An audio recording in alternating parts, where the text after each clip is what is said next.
So I also want to, get into the whole human rights question, because this is something that you've been raising awareness about for quite some time, actually, in Congress. Before we go there, I want to touch a little bit on some things that you've said related to the Russia-Ukraine war. And I guess, well, for starters, right, how do you view the strategic threat of China versus Russia? And there's this question, has the gaze been pulled from another important player? Well, I think China's hoping so. They're not comparable. I mean, there's no doubt Russia has strategic and tactical nuclear weapons. They have some conventional capabilities, although clearly not as many as they had 2 months ago when they've suffered atrocious losses at the hands of the Ukrainian forces who have bravely fought them. And they're a threat. I mean, and certainly a threat to Europe, and have the ability to pose threats to the United States, including in the realm of cyber, electronic warfare, and the like. China is on a completely different scale. China is a technological, commercial, biomedical, geopolitical, military, and industrial competitor. I mean, it's not even comparable, right? So I think on a scale of 1 to 10, China's a 10 and Russia's a 3. That doesn't mean they're not interrelated. I think the Chinese are watching very carefully what happens when you invade a neighboring country. What happens when you take land that doesn't belong to you? How does the world respond? What leverage do they have on us? And what leverage do we have in return? And they're taking notes and learning lessons from this invasion of Ukraine for their future aspirations, both in the South China Sea, but also in places like Taiwan. Well, so let me touch on something you just mentioned. So what leverage do they have on us, as you described? Well, you look at our supply chains right now. They're disrupted because of a pandemic. Imagine if they decide to deny us the same things, but not because of a pandemic, but because they don't want to threaten us into not getting involved in whatever it is they're deciding to do around the world. I mean, the leverage ranges from 90% of the most important antibiotics we rely on in this country are made in China, to the basic 70-something% of the basic elements involved in these batteries, that lithium and the like, that are so necessary, all the way down to obviously textiles and things of this nature. 80-something% of our generic pharmaceuticals that we rely on in this country also are made in China.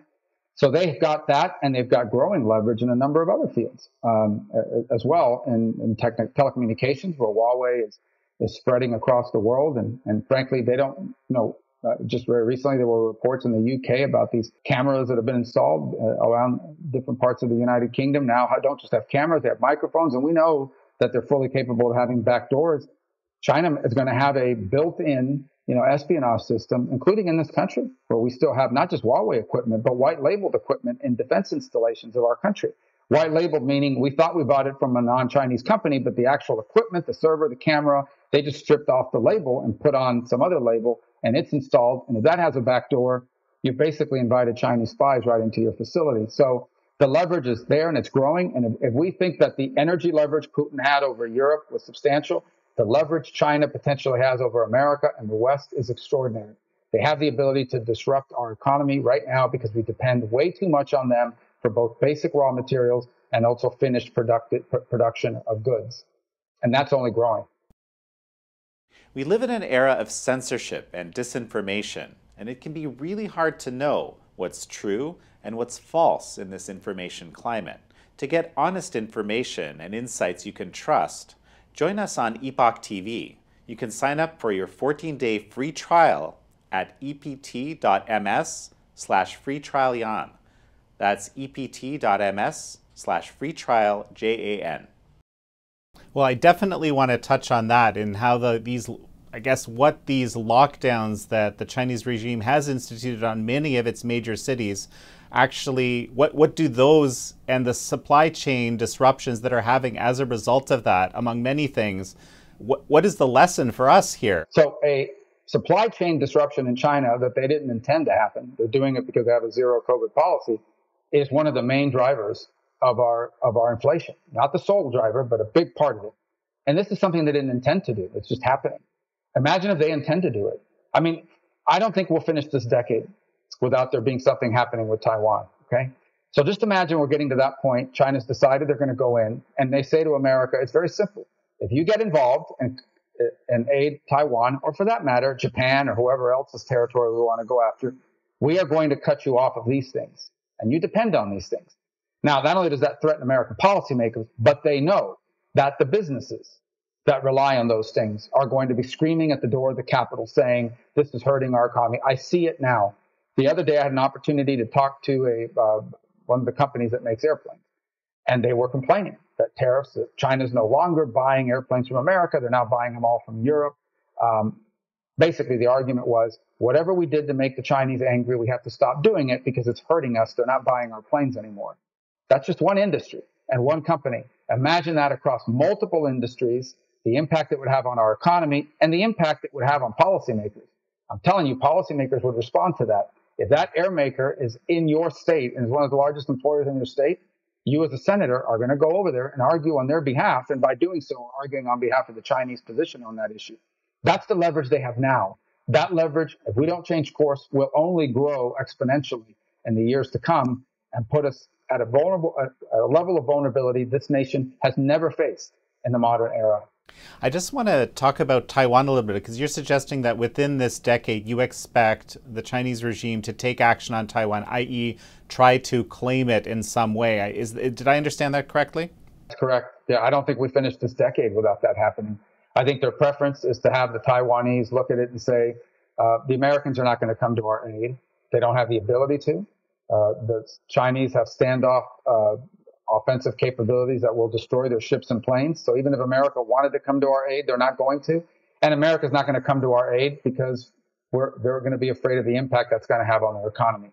And once they make that decision, that no matter what America wrote on paper, it is not going to come to Taiwan's aid, then they have no choice but to cut the best deal they can with the Chinese government. I think that is plan A for China. That's what they would prefer to see happen. But if that doesn't happen, I think plan B is to take it, and to take it by force, to take it very quickly, do a very rapid military engagement that allows them not just to capture it, but to secure it before there can be any foreign engagement, be it from the United States or our allies in the region. They want to be able to do it very quickly before everybody can come in and help Taiwan. That's their goal. And so I think that's their plan B. They prefer plan A, but they're ready to go with plan B, and they're building up that capability. I don't think it's going to happen in the next 6 months, although anything's possible. But I most certainly don't think we'll finish this decade without that happening, one way or the other. We have to be ready for that. Well, and this has, incredible implications globally. I don't know if all of our viewers are aware, for example, that the most technologically advanced important chips that are, basically made to make all sorts of very important devices, including military devices that we use, function. Taiwan is the production hub for these. Yes, that's Taiwan Semiconductors. But that's not certainly that they still have to know how to run that facility, but that's not the key. Although I certainly think possessing that facility would give them tremendous leverage over the world.